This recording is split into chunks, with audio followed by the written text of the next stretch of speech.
Taurus, hello there, my beautiful friends. We're going to do your general tarot reading for late December, moving into early January 2025. Thank you so much for joining me today. You know, I appreciate each and every single one of you. So let's get right down to business as usual and start you off with an oracle card here, just so we could dip our toes in energy and see what's happening for the lovely Taurus collective. Hope you're all doing fabulous and fantastic, my friends. Let's get it going here. My guides and spirit team, talk to me. What do we got for Taurus gang in late December, moving into a brand new, beautiful year, which I hope is filled with many blessings and abundance for you? Let's see what's up. What energies, messages, insights can we take a little peek at? And yeah, we're just going to look at this first card real quick, then we'll get into the full reading itself. And at the very end, I'll pull you a bonus card from the Shadowland Tarot, just to see what might be in the shadows or what shadow work you can lean into, which is always interesting. But let's get it going here. Let's rock and see what we got for Taurus in late December, early January 2025. What is the vibe? What is going on? There we go. Hey, our good friend Mr. Bookhead. He has shown up a little bit more in recent weeks, and you get him. I'm not sure if you've had him in recent weeks, but he is a rare visitor. And if you've been watching the channel for a while now, you know this is absolutely one of my favorite cards ever. And I will one day wear that as a costume for Halloween, mark my words. Now, before we fully get into that, if you're new here, I'll be speaking about the December subscriber surprise towards the end, so you might want to check that out. And also, if you could kindly illuminate that like button by tapping it right on its third eye, you know, I'd greatly appreciate it. But enough of the promo, into the reading. Let's talk about our good friend here, Mr. Bookhead. So we see this young looking individual here. Notice that it's an arm full of books. This person has books for a necklace, books for a damn hat. I always find it amusing. I think it's fun whenever it shows up. And this is a pretty good card to start off any reading. It reminds me a lot of the Page of Pentacles. It's extremely studious. This could just represent knowledge in general. So for some Tauruses, maybe there's something you're trying to learn or wanting to learn. Taking in information. That's the name of the game with this card. Now, it can mean other things. Just like the Page of Pentacles, it could be a good communicator or talk of importance of some kind, for sure, when this card is here. But all pages are great for new energies coming in. So whenever this guy pays us a visit, I really do like it. Now, where we come to a challenge with all page energy, it's not always guaranteed. It could be an energy that's not fully developed yet, but there's a lot of potential when I see this in position number one. So either it's great for learning new things, like I mentioned, or there's something about communication. Don't be shy about it when it comes up. So yeah, we're going to leave him over there. He could keep chilling. He could keep studying. Let's get into tarot now. And yeah, I always say the first card here, it doesn't make or break the reading. It's just a little footnote. So let's get you 3 tarot cards in the upright. Then we'll get into that intuitive juiciness. Shuffle it up one time here for Taurus, please. What is happening as we begin the new year? What's happening for my friends? And yeah, while we get this deck shuffled up and ready to go, let's talk about last week's reading. Very intriguing. Your reading was titled A Twist of Fate. So that could be something that pops up even in the coming days and weeks. To me, it just felt like a very rapid shift or change. There was a lot of karmic energy showing up in your spread last week as well. Now, it didn't necessarily feel bad for all of you, but I mean, just expect the unexpected in this time, especially with the vibes I was seeing last week, because it's like something's building, and then boom, big twist of fate. So we're going to see what shows up for you this week. As you know, energy is very fluid. It's never set in stone, so only take this how it hits for you, because we could be seeing your vibe or somebody else's, right? Let's get it going. 3 cards for Taurus to start us off. What is happening for the collective, please? What's going on for Taurus? Thank you. Okay. So we're starting with the 9 of Wands. That's a little different. Let's get him tucked in by the Amethyst. I'm not a huge fan of this card in this position, right? But we're not going to judge the whole reading based off that first card. We're going to get a couple more out here. What do we have here for Taurus? Thank you. What is this gunked up energy now? Okay, we have the Hanged Man in position number 2. I could really be like watching something. These energies are not moving right here in the front. Let's get one more out and we'll start piecing it together. What do we have for Taurus? Thank you. Okay. I mean, you're going to have a bonus. These 2 cards popped out together, but we have the 8 of Pentacles here on the back end, which I do like. I feel like this is nice, but these 2 energies on the front, I do find a little perplexing. So we're definitely going to have to look at the clarifiers. You also have the Magician here on the back end, which could be very important. Some people also link that to Taurus, but it's Aries. Let's go through and I'll give you a quick overview of the classical meanings and archetypes before we get into the intuitive juiciness. But at first look, first glance, I know I was making commentary as the cards were coming out, and usually I always look at the elements first. There's a lot of earth. Now that is something Taurus can work with well. We have the Eight of Pentacles here on the back end, big earthy energy. That's nice. It's hardworking. It's diligent. We have the Hanged Man, which is like earth and water. People give this like Virgo, Scorpio. Some people even give it to Pisces. So again, it's something you could work with. And we also have the Nine of Wands in the front. So it's like these two energies in the front, they're like planted, just like the opposite of what we saw last week, where I was like, yeah, something's changing, something's going to twist real quick. These energies are like not so fast, or they're like putting the hooks in one way or another. So we're definitely going to need to explore this for sure. Now, I'm not saying all this is bad, but this could be a little difficult to deal with. So let's go through piece by piece and really start to build this out. Position number one, we are starting with the Nine of Wands. Now, this card gets the nickname of the Wounded Warrior. And we see this individual standing there. They have the head bandaged, and it's like they're guarding something. Now, there are some good positives to this card as well.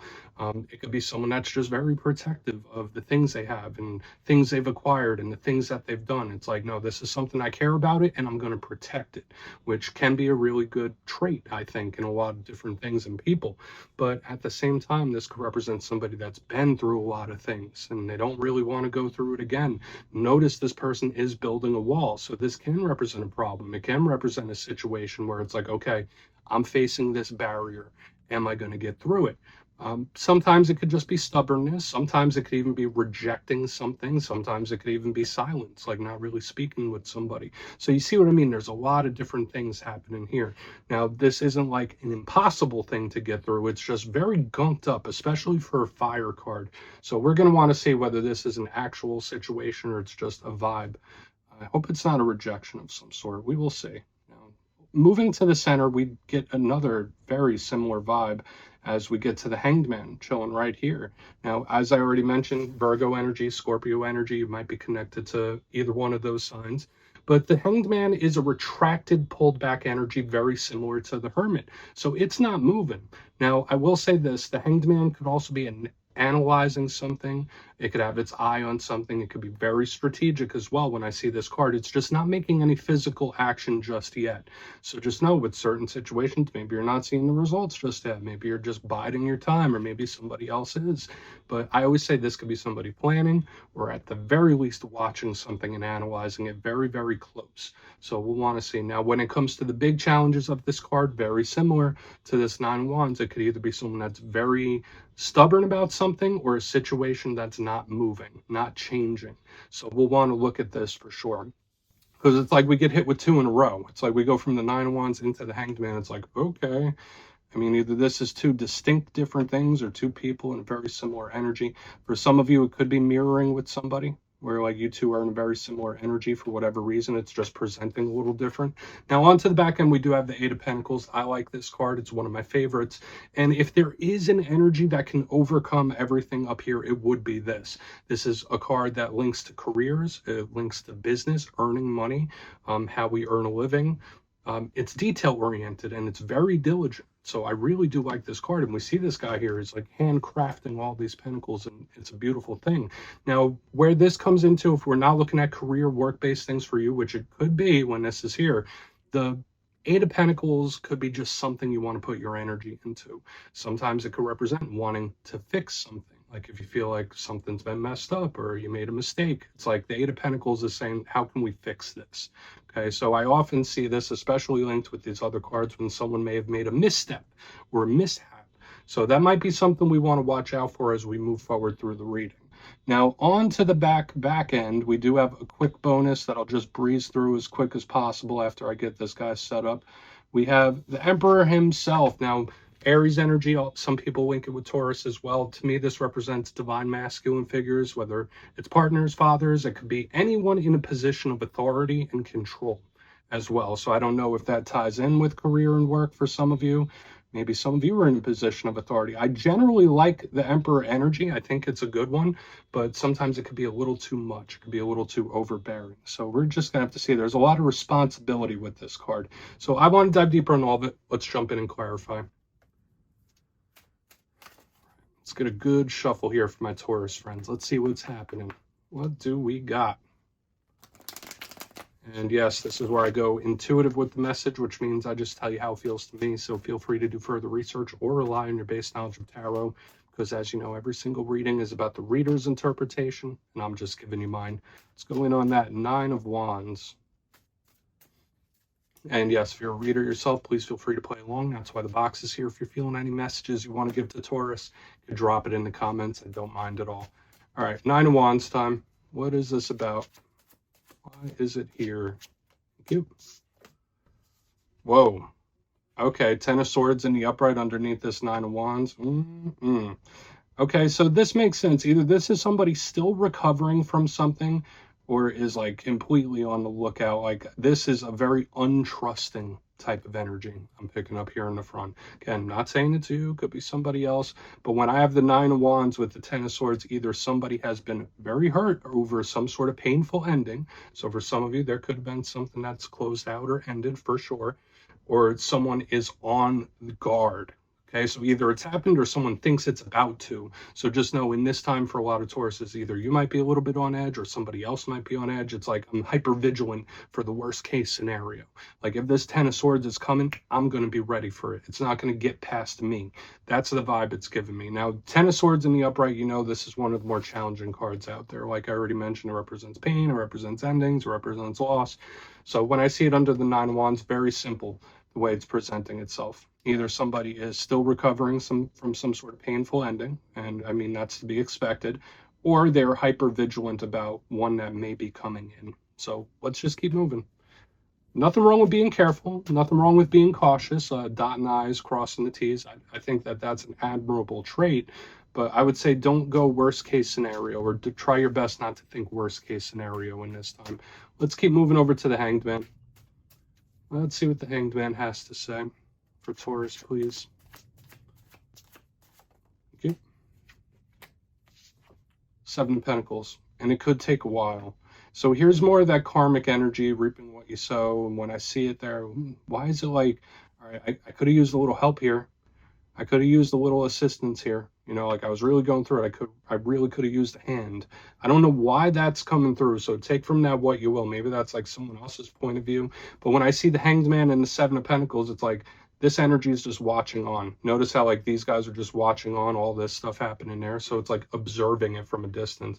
Like, yeah, oh yeah, it sucks to be you type of energy, which I don't think that's ever come through in a general reading. So I don't know if there's a situation that you're observing from the outside looking in, or maybe there's someone observing your situation. That could most definitely be the case. Now, if this is all the same person, all the same situation, just know that whatever this is here up in the front, it can linger for quite a while. So for some Tauruses, maybe there's something, whether it is like health or work or whatever it might be, where it lingers for a little bit. The Seven of Pentacles is karmic. Okay, but there's not much happening. I usually think of this card in the upright as a very positive thing. So it's like somebody waiting on the right signs, waiting on something to change when I see it underneath the Hanged Man. So it's like not making much action yet. We'll see if we get some action when we get here to the back end. But it's like observing. It's like, so maybe there is a situation or something where you are a passive observer. For some of you, maybe there's someone that's like taking note of things you're going through. That could most definitely be the case. But let's keep moving. And for some of you, maybe there's something that just needs to happen. That's another vibe I'm picking up, where it's like, okay, well, I mean, you could prepare for it. Maybe it just has to happen. Let's see what's up with that Eight of Pentacles. I still feel like we could pull a silver lining from this spread. That's for sure. Let's see what the Eight of Pentacles has. Then we'll do our quick recap before we get into the shadow. So why is the Eight of Pentacles here? Okay. Eight of Wands. There we go. Here's the breakthrough on the end. Beautiful. Double eights. Love it. This is the energy I like to see. This is what I want. Now, for a small portion of Tauruses, this could represent talking something through. Okay, so if there are any situations you've been dealing with where there's been like a rough patch, when I see the Eight of Pentacles, Eight of Wands, this could be someone that is either wanting to make amends or wanting to fix something, make it right.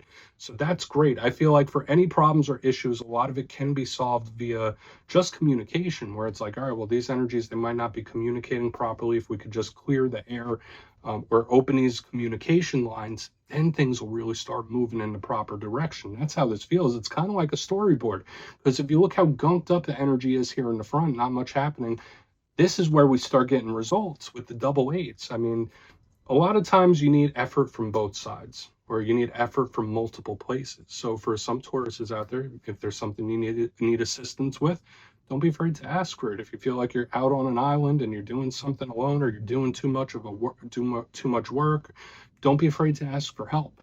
When we see it here on the back, I do like this. Now, the Eight of Wands is a card of messages, talks, but it is most importantly in a spread like this, action, forward movement. So I love it here. I feel like this is a great way for us to end this off, because it tells me all the stuff that's happening there isn't going to stagnate for too long. There is like a light at the end of the tunnel, which is really nice. But yeah, again, for some of you, there could be a situation where either just talking it through, talking it out could really help. Either that, or there's someone that might want to make amends in one way or another. So that's what I'm seeing. Let's go through and do a quick recap, then we'll get into the shadow card. So very peculiar the way the energy is layered up this week.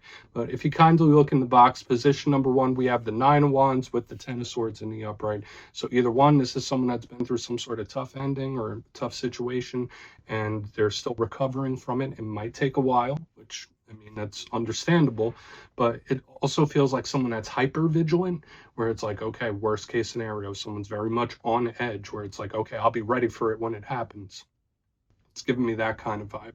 Moving to the center, we have the Hanged Man with the 7 of Pentacles. So either passively observing something, or it's like, okay, I'm going to watch this from the distance. I'm going to watch this happen. Either that, or there's someone observing your situation, because to me it just feels like somebody keeping stock of something right here in the center. Not much happening. Now, it can also represent a process that takes a little bit of time, a recovery that takes a little bit of time, but notice both of these energies aren't really doing much. Moving to the back end, we have the 8 of Pentacles with the 8 of Wands in the upright. There's the breakthrough energy. For some of you, it's all about communicating, where it's like if both parties communicate properly, then you're going to start seeing results. For a small portion of you, you might need to bring in a little assistance, or someone might ask you to come in and assist with something. That's very possible, but I like it, because to me it tells me the energy is going to actually move through. So that's a good thing. So yeah, Taurus, please take a screenshot if you want to look at that further. Let's see what's in the shadows. So let's get a good shuffle here for Taurus, please. What is happening, my guides? What is in the shadows?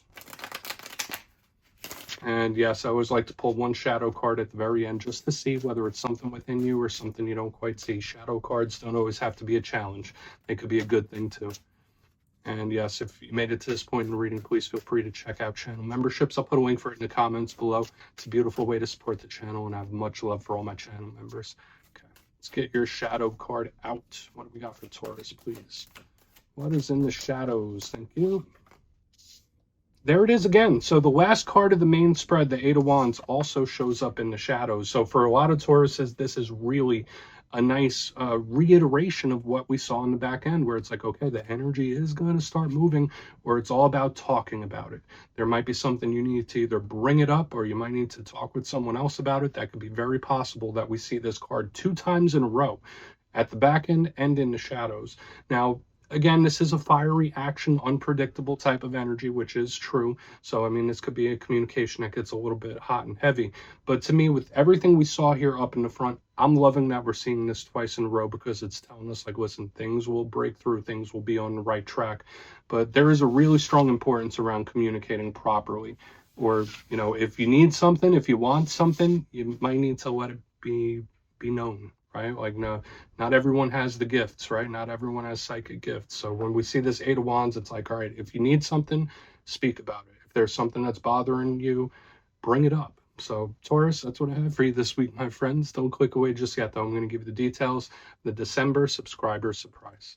If you would like to book a personal reading with me, you can check out my digital calendar and book one at my website, mastermetaphysics.com.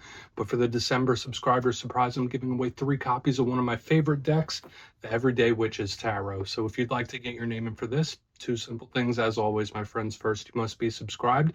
And second, let me know down in the comments, what do you want Santa Claus to bring you this year for Christmas? You'll be entered to win, and at the end of the month, the winners will be announced in my community tab. As always, my friends, much love, and I'll see you soon.